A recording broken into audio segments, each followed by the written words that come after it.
Everyone, welcome to my channel. This is your story teller Ananya और आप सुन रहे हो संध्या और सारा की लव स्टोरी। सो पिछले एपिसोड के लास्ट सीन में आप लोगों ने देखा था कि सारा को चुप करवाने के लिए संध्या उसकी क्लोज आ जाती है। सो देखते हैं इन लोगों की लव स्टोरी में आगे क्या क्या कहानी घटती है। So let's start. तो सारा को ना एकदम बहुत ज्यादा वो घबरा रही होती है, रो रही होती है और संध्या उसको चुप करवाने के लिए ना उसके क्लोज क्लोज आते आते ना उसके लिप्स पे किस कर देती है। सारा को भी एक सहारे की जरूरत होती है इस टाइम पे। वो भी कुछ नहीं बोलती और संध्या का सपोर्ट करती है, अनजाने में ही सही, बट फर्स्ट टाइम इन दोनों के बीच में किस हो जाती है। और किस करते करते जैसे ही सारा की नजर ना संध्या के ऊपर पड़ती है, सारा के फेस पे बहुत आंसू होती है, संध्या के फेस पे सारा खुद से धक्का देके संध्या को अलग कर देती, बोलती आई एम सॉरी, ऐसे बोल के वहाँ से उठ के जाने लगती है। तो संध्या बोलती कि सारा आई एम सॉरी। तो सारा बोलती इट्स ओके, इट्स ओके, तुमने मुझे बस चुप करवाया था, इतना कुछ वो नहीं, इट्स ओके, ऐसे बोल के वो जाने लगती है। उसका दिमाग हट रहा होता है। संध्या बोलती कि सारा क्या हुआ है, मुझे बोलो तो सही। सारा को तो ऑलरेडी पेन हो रहा होता है, बट ये चीज़ें करने के बाद ना उसको और ज़्यादा awkward और ज़्यादा अजीब सा लगता है कि मैंने क्या कर दिया ये। उसका दिमाग एकदम हट रहा होता है। सारा ना खुद को बंद कर देती है, वो सोफे पे सो जाती है। संध्या बोलती कि सारा प्लीज़ तुम बेड पे सो जाओ, मैं सोफे पे सो जाती हूँ। सारा बोलती कि नहीं, मुझे प्लीज़ अकेला छोड़ दो और प्लीज़ इस मोमेंट में मुझसे बात मत करो। संध्या बोलती कि यार आई एम सॉरी, मेरी गलती है, तुम क्यों खुद को सजा दे रही हो। तो सारा बोलती कि तुम मुझसे बात करना बंद करोगी कि मैं इस रूम से बाहर चली जाऊँ। तो सारा को संध्या बोलती कि बट यार, तो वो एकदम से ना जिया को कॉल लगाते हैं, बोलती कि जिया क्या आप इस टाइम पे यहाँ पे आ सकते हो। तो जिया बोलती कि हाँ सारा क्या हुआ। तो बोलती है अब बस आ जाओ यहाँ पे, मुझे मुझे मुझे नहीं रहना यहाँ पे, आप प्लीज आ जाओ। जिया बोलती कि हाँ मैं अभी आ रही हूँ, तुम टेंशन मत लो। और जिया भी ना एक आधे घंटे में ना पहुंच जाती है। संध्या उसने टाइम में ना सारा को समझा रही होती कि प्लीज यार आई एम रियली सॉरी। सारा कुछ बोल ही नहीं रही होती है। तुमने बोला ना, मैंने तुमको बोला कि तुम मुझसे प्लीज बात मत करो इस टाइम पे, बट तुमको सुनना नहीं है। क्यों तुमको हमेशा अपनी मनमानी करनी होती है। आई नीड सम स्पेस, मुझे अकेला रहना, तुमको समझ क्यों नहीं आ रहा है, प्लीज हटो। बट संध्या एक बोल रही होती कि माफ कर दो यार, प्लीज माफ कर दो। सारा बोलती कि प्लीज हटो, मुझे कुछ बोलना ही नहीं है, तुम हटो। ऐसे उसको हटा रही होती है। उतनी देर में ना जिया का कॉल आ जाता है, बोलती कि मैं नीचे ही हूँ, मैं ऊपर आऊँ कि तुम नीचे आओगी। तो सारा बोलती कि मैं आ रही हूँ और वो उतरने लगती है। संध्या बोलती कि यार मैं तुम्हारे पैर पकड़ रही हूँ, प्लीज ऐसा मत करो प्लीज। सारा बोलती कि मुझे कुछ नहीं सुनना है, प्लीज मुझे जाने दो, मुझे कुछ टाइम के लिए अलग रहने दो। तो सारा को ऐसे करते हुए देख के ना संध्या का दिल टूट जाता है। वो बहुत बहुत ज़्यादा कोशिश करती है उसको रोकने के लिए, बट स्टिल वो उसको रोकने में ना नाकामयाब हो रही होती है। तो वो बोलती कि प्लीज़ ना बेबी प्लीज़। तो बोलती कि मुझे जाने दो, नहीं तो ना मैं इस घर से हमेशा के लिए चली जाऊंगी, मैं बस कुछ टाइम के लिए जा रही हूँ संध्या, मुझे बस जाने दो। ऐसा बोल के वो नीचे चली जाती है। उसके पीछे पीछे ना संध्या भी जाती है, पर जैसे ही जिया को देखती है ना वो खुद शॉक हो जाती है और बोलती है कि वो पापा और विशाल घर पे है, इसलिए वो जा रही है, उसका ख्याल रखना और उसको कोई भी दिक्कत हो मुझे कॉल करना। तो जिया बोलती कि इट्स ओके, तुम टेंशन मत लो, मैं उसको संभाल लूंगी।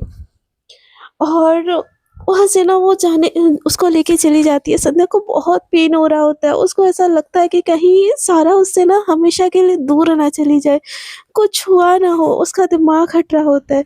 फिर उसको बोलते हैं कि किसने किया, पापा ने कुछ किया सारा के साथ। ऐसे बोल के ना उसके दिमाग में तुरंत से क्लिक होता है कि सारा क्यों रो रही थी। वो एकदम से जाती है और उसके पापा को पूछती है कि पापा आपने सारा को कुछ बोला। तो उसके पापा बोलते कि नहीं, मेरी तो उससे बात भी नहीं हुई है, मैं उससे क्या बोलूँगा। तो फिर वहाँ से ना वो निकल जाती है। तो उसके पापा बोलते कि संध्या पर हुआ क्या। तो वो बोलती कि अपने पापा को, नहीं पापा कुछ नहीं, बस ऐसे ही हम दोनों की थोड़ी सी लड़ाई हो गई है, आप सो जाइए, गुड नाइट। और विशाल कहाँ पे है। तो बोलता कि बेटा वो तो वो क्लब के है, थोड़ी देर में आ जाएगा, पता नहीं बोला कि मुझे थोड़ा काम है और चला गया।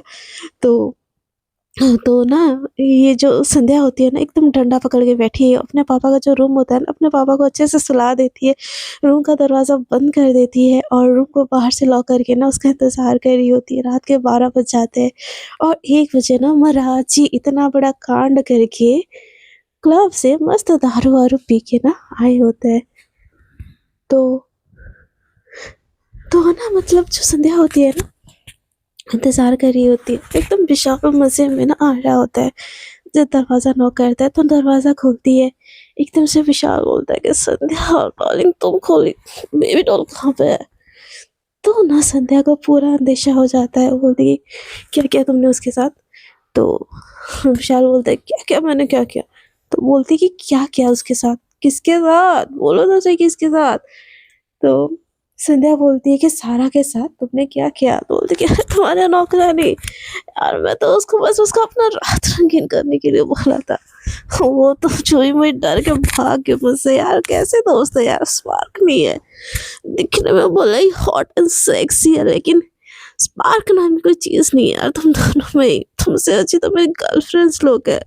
कम से कम दिन तो बना देती है। हाय आई मिस हर यार। तो ये सुन के ना संध्या का दिमाग एकदम से हिल जाता है। वो एकदम से बोलती कि उसके साथ तुमने बदतमीजी की? तो बोलते हैं बदतमीजी क्या होता है? उसकी औकात क्या है जब मैं उसके साथ बदतमीज की? मैंने तो बस उसके साथ थोड़ा सा मजे करने की सोची थी। संध्या का दिमाग एकदम हट जाता है। वो जो पैर पकड़ी होते हैं ना उसे एकदम धड़ाम से मारते। सर विशाल का ना सारा नशा एक झटके में उतर जाता है। बोलती क्या क्या क्या क्या कर रही हो तुम? पागल हो गई हो क्या? तो बोलती कि क्या किया तुमने उसके साथ और तुमने उसको छुआ? तुम्हारी हिम्मत कैसी हुई उसको छूने की? तो बोलते कि यार देखो तुम राघव जी की बेटी हो, इसका मतलब ये नहीं कि तुम मेरे ऊपर हाथ उठाओ। मैं तुम्हारा होने वाला पति हूँ और तुम मुझसे ऐसे बात नहीं कर सकती। तो संध्या बोलती कि मैं कुछ भी कर सकती हूँ, कुछ भी कर सकती हूँ मैं। तो बोलता है कि तुम्हारे पापा को बुलाओ, मैं अभी बोला। बोलती कि जाओ जिसको बुलाना है बुलाओ, भाड़ में जाओ तुम और भाड़ में जाओ तुम्हारा ये रिंग। ऐसा ना उतार के उसके मुंह में फेंकती रहो। बोलती कि तुम मेरी सारा से दूर रहो।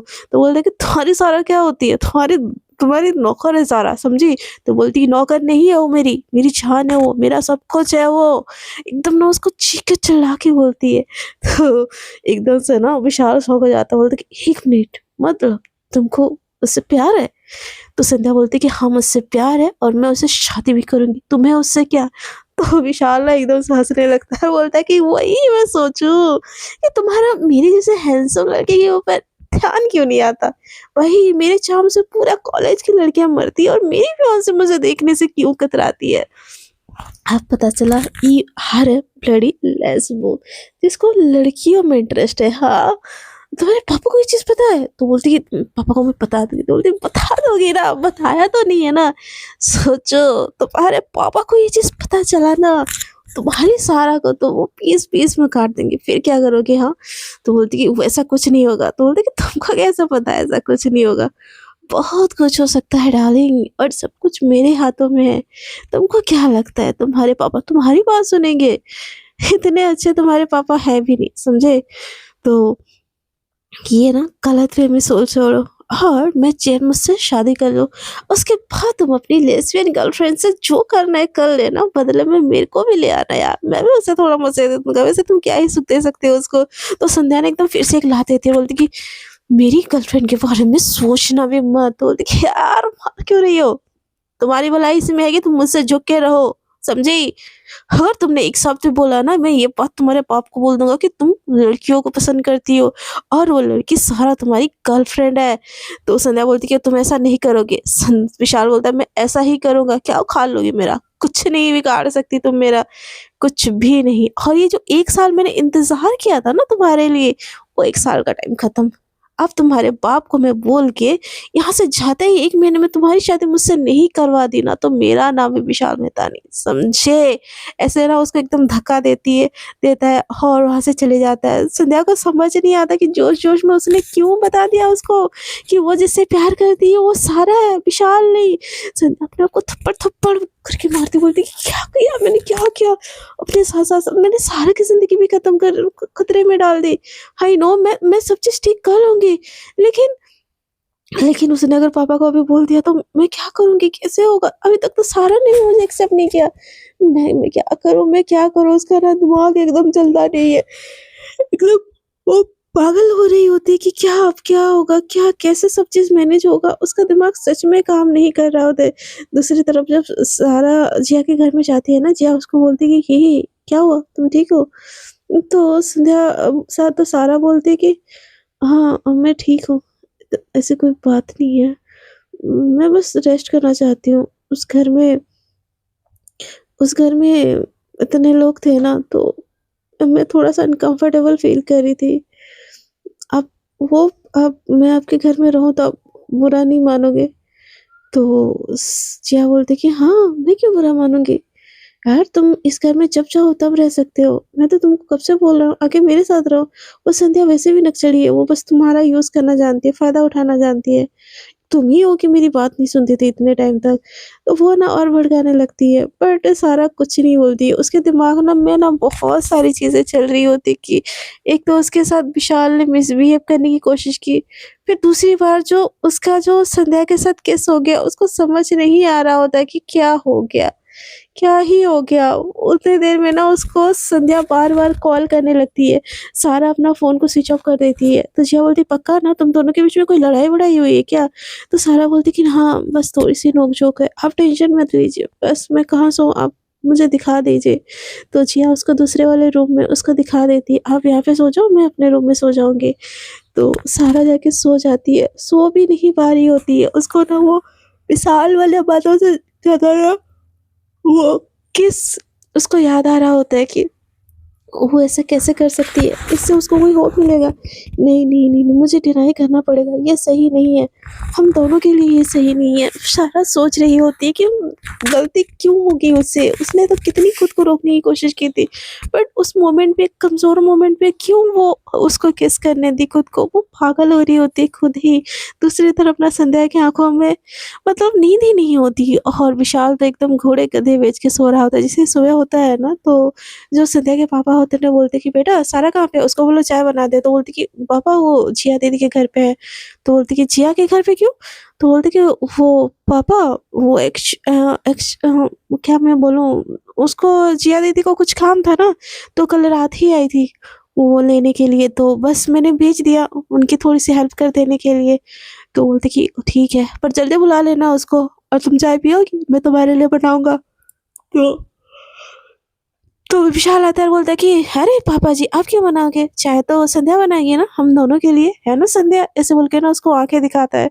तो संध्या का दिमाग पहले ही मतलब बहुत खराब होता है, डरा हुआ होता है कि उसके वज़ह से सारा को कुछ ना हो जाए और इसी चक्कर में बोलती कि हाँ पापा अब दोनों के लिए चाय मैं बनाऊँगी और वो भी बनाने चली जाती है विशाल की बात सुन के। उसके पापा तो एकदम शॉक बोलते कि बेटा ऐसी क्या बात हो गई तुम दोनों की जो तुम्हारी इतनी बात मानने लग गई है? तो विशाल बोलता है कि पापा जी पति का प्यार है, अब नहीं समझोगे। संध्या अब मुझसे इतना प्यार करने लगी है कि मेरी हर एक बात सुनने के लिए वो तैयार है। तो बोलते कि अच्छा है फिर मेरी बेटी को तुम सुधार रहे हो, इससे बड़ी बात क्या है? वो तुम्हारे साथ खुश है, इससे ज़्यादा हमको और क्या चाहिए? तो विशाल बोलता है पर पापा जी मुझे एक चीज़ चाहिए। तो बोलती कि उसके पापा बोलते हैं कि क्या चीज़ चाहिए बेटा? तो बोलते कि मुझे शादी करनी है संध्या से। शादी के बाद वो पढ़ाई करे मुझे कोई दिक्कत नहीं है। शादी एक बारी हो जाए उसके बाद वो इस शहर में भी आके रहे मुझे कोई दिक्कत नहीं है। पर मैं शादी करना चाहता हूँ और नेक्स्ट मंथ ही करना चाहता हूँ। ऐसे वो अपने ना ससुर जी को बोलने लगता है तो उसके ससुर जी बोलते पर संध्या तो बोलते कि संध्या से भी मैंने बात कर ली है पापा जी, आप वो आए तो उसको पूछ लीजिएगा कि वो एग्री है कि नहीं शादी के लिए। तो उसके पापा बोलते हैं कि ठीक है उतनी देर में ना चाय लेके संध्या आती है। तो संध्या की चाय पी के ना सच में उसके पापा खुश हो जाते हैं। बोलते हैं कि बेटा तुमने ही चाय बनाई है? तो बोलते कि हाँ पापा, थोड़ा बहुत हम मुझे भी आता है। तो उसके पापा बोलते क्यों? वो लड़की यहाँ पे कुछ काम नहीं करती? तो बोलते कि नहीं पापा करती है बट मेरे को भी मन करता है कि मैं ससुराल जाऊँगी तो कुछ नहीं आता होगा तो मैं कैसे मैनेज करूँगी? तो मैंने भी थोड़ा-थोड़ा उससे बोल के थोड़ा-सा ये सीख गई हूँ।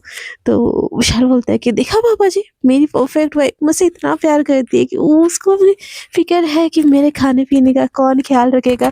इसीलिए अभी से ये ऐसा कर रही है और मैंने इससे बात की थी, आप पूछ लो एक बारी फिर से। तो उसके पापा बोलते हैं कि बेटा तुम शादी करना चाहते हो विशाल से? तो संध्या का दिमाग खराब हो जाता है। बोलती नहीं पापा। तो विशाल उसको घूर के देखता है और बोलता है कि अगर मुँह बंद नहीं हुआ ना तो सोच लो। ऐसे ना वो इशारों में बोलता है। तो संध्या क्या ही बोलती है यार, उसको सारा को बचाना था। बोलती कि हाँ पापा जो विशाल बोल रहा है वो सही है। उसके उसके मर्ज़ी से सब कर दीजिए। तो उसके पापा बोलते कि ठीक है बेटा मैं विशाल के पापा से ना कहाँ बात करूँगा और नेक्स्ट मंथ ही तुम्हारी सगाई कर दूँगा। तो बोलते कि नेक्स्ट मंथ? तो बोलते कि पापा पर नेक्स्ट मंथ तो मेरा एग्ज़ाम है। तो विशाल बोलता है कि अरे डार्लिंग, तुम शादी होने के बाद भी तो एग्ज़ाम दे सकते हो ना, शादी के लिए कितना दिन लगता है? 3 दिन ही लगेगा ना, तुम बिल्कुल टेंशन मत लो, मैं तुम्हें खुद लेके एग्ज़ाम देने के लिए यहाँ पे आऊँगा और तुम शादी के बाद चाहोगे तो यहाँ पे रह सकती हो। ऐसे ना उसको घूर के देख के ना बोलता है और इशारों में ना गंदे इशारे करता है और तुम अपनी गर्लफ्रेंड के साथ भी कर सकते हो जो करना है। वो एकदम ना गंदे इशारों में बोलता है, ये देख के ना संध्या को बहुत गुस्सा आता है, बहुत ज़्यादा गुस्सा आता है। लेकिन उसको फ़िलहाल ना बस सारा को सेव करना होता है, वो करेगी तो वो करेगी क्या? उसका बात मानने के अलावा कुछ नहीं होता, तो उसके पापा बोलते हैं, "ठीक है बेटा, मैं फ्रेश हो जाता हूँ, फिर हम निकल जाएँगे। विशाल तुम संध्या के वॉशरूम में फ्रेश हो जाओ, दोनों एक साथ ही निकल जाएँगे।" तो विशाल बोलता है कि, "अरे हाँ पापा जी, संध्या के ऊपर तो अब मेरा हक है, वो मेरी होने वाली बीवी है, उसका वॉशरूम, मेरा वॉशरूम एक ही तो है।" ऐसे ना वो एकदम बहुत गंदी वाली नज़र से ना संध्या को घूरते हुए वहाँ से चला जाता है संध्या के वॉशरूम में और उसके पापा चले जाते हैं। तो संध्या बोलती है, "पापा मैं आपके लिए नाश्ता बना लूँ?" तो उसके पापा बोलते कि बेटा इसकी कोई ज़रूरत नहीं है, तो बोलती कि पापा मैं बना देती हूँ। संध्या ज़्यादा कुछ नहीं बोलती और वो अपने पापा के लिए ब्रेकफ़ास्ट बनाने के लिए चली जाती है। वहाँ पे भी ना ब्रेकफ़ास्ट बनाने का उसका बिल्कुल भी मन नहीं होता है, बहुत अजीब-सा लग रहा होता है कि कहाँ फँस गई वो, उसको विशाल को नहीं बोलना चाहिए। गुस्सा उतारने के चक्कर में ना अपने पैरों पे ना खुद ही कुल्हाड़ी मार दी वो तो। फिर ना वो सारा को कॉल करने लगती है बट सारा कॉल नहीं उठाती है। उसका फ़ोन स्टिल स्विच ऑफ होता है, वो जिया को कॉल लगाती है और खाना बनाते-बनाते ना वो पूछती है कि जिया दी सारा उठ गई? तो बोलती कि हाँ, वो उठ गई है, उसको कॉफ़ी दे के मैं आई हूँ। क्यों क्या हुआ? बात नहीं हुई तुम्हारी अभी तक उससे? तो जिया तो एकदम दिल ही दिल में खुशी हो रही होती कि संध्या और सारा के बीच में लड़ाई हो गई बट स्टिल वो बोल रही होती कि ऐसे दिखा रही होती कि हाँ, उसको बहुत कंसर्न है। तो संध्या बोलती कि दी उसको खिला दीजिएगा ना कुछ प्लीज़, कल से नहीं खाई है वो सही से। तो जिया बोलती कि हाँ, हाँ, तुम टेंशन मत लो, 1-2 दिन यहाँ पे रहने दो, तो उसका मूड सही हो जाएगा तो वो चली जाएगी। तो संध्या का मन नहीं कर रहा होता कि उसको संध्या सारा को जिया के पास रहने देना, बट वो क्या कर सकती है? वहाँ पे सारा खुद ही गुस्से में है। तो संध्या भी सोचती है कि हाँ, 1-2 दिन अगर मैं नहीं बात करूँगी ना उससे या मैं उससे दूर रहूँगी तो मेबी वो ठीक हो जाएगी और ये सब चीज़ मेरी वज़ह से हुआ है तो मुझे भी ही आप इसको समेटना पड़ेगा। वो ऐसे सोच के ना खाना बना रही होती है। खाना बना के ना जैसे परोस देती है ना ब्रेकफ़ास्ट उसके पापा और विशाल दोनों ही नहा के आ जाते हैं। तो एक अच्छी गृहिणी जैसी होती है ना, वो विशाल को सर्व करना तो नहीं चाहती है बट क्योंकि वो अपना मुँह बंद रखे इसीलिए ना वो विशाल को ही सर्व करती है और उसके पापा को भी सर्व करती है। ये चीज़ देख के ना उसके पापा को बड़ा अच्छा लग रहा होता है कि जैसे उनकी वाइफ़ ये सारी चीज़ें कर रही थी अब तक उनकी बेटी भी ये चीज़ उसको भी आता है ये चीज़, ये चीज़ देख के ना एकदम बहुत खुश हो जाते हैं। बोलते हैं बेटा तुम भी बैठो, तो विशाल बोलता है कि नहीं, नहीं पापा जी, आंटी थोड़ी खाती है, मम्मी जी थोड़ी खाती है आपके खाने से पहले। आपकी बेटी मेरे खाने से पहले कैसे खा सकती है ना संध्या? एकदम ना उसको गुस्से में आँख दिखा के बोलता है और संध्या बोलती है कि हाँ पापा पहले विशाल खा ले फिर मैं खाऊँगी। तो विशाल बोलता है कि हम दोनों में बहुत प्यार है पापा जी, मैं खाना खा लूँ इसके बाद ये मेरे छोटे प्लेट में खाना खाएगी। ये सुन के ना संध्या को मन करता है कि एक झापड़ खींच-खींच के मारूँ उसको। बट सारा के बारे में सोच के संध्या बोलती है कि नहीं संध्या, रोक ले खुद को, वैसे भी एक गलती कर ली है, दूसरी गलती फिर से अगर करेगी ना तो और ज़्यादा बुरा होगा। इससे बेटर कि तू इसका थोड़ा-सा सह ले, बस कुछ मिनटों की बात है, इसके बाद तो ये यहाँ से चला जाएगा। ऐसे ना वो खुद को सांत्वना देती है और उसको खाना दे देती है। विशाल खाता है और जाते ये लोग ना फिर सामान पैक कर लेते हैं और जाते-जाते ना विशाल संध्या के रूम में जाता है और उसका पीछे से हग कर लेता है। संध्या बोलती है कि क्या बदतमीज़ी है ये? तुम पापा के सामने तुम्हारी बात सुन रही थी, बट ये मत समझना कि ये सारी तुम्हारी घटिया बातें भी मैं सुनूँगी। तो विशाल बोलता है कि बेबी शादी तो मेरी होनी है तुमसे, तुम चाहो या ना चाहो। अब तुम अच्छे से चाहो या तुम अपने लवर को अपने हाथों से मार के मुझसे शादी करना चाहो। आप पिंजरा में तुम मेरी कैद हो चुकी हो, सोने की अंडे देने वाली मुर्गी, कौन अपने हाथों से जाने दे सकता है? बाहर में जा प्यार व्यार।